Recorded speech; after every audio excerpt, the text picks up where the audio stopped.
I bet you're watching the news.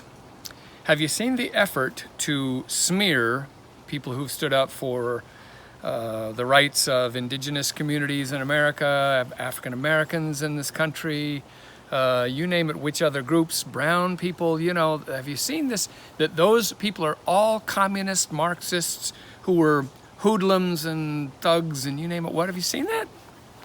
Kind of scary to me, because it's an attempt to smear positive movements. So in this time of unrest, I thought we could talk about how the United Methodist Church handled the civil rights movement, which was really hot. So there were people in the Methodist Church in the South who stood with the oppressors of African Americans aggressively. So what did the Methodist Church body do?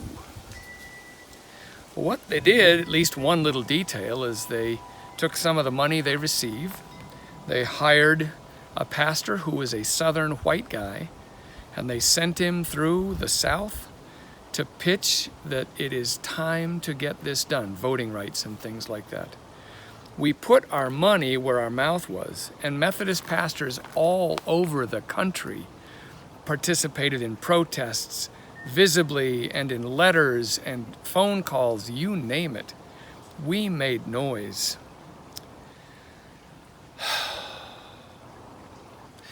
Maybe that's because we had a lot of African Americans in the Methodist churches. On the other hand, while we were doing that, it took somebody to ask the question, why is it then we African Americans are left in a separate entity called Central Conferences rather than be a part of the Methodist Church as a whole? When we are engaged in positive social change, one of the requirements has to be, can we look at ourselves?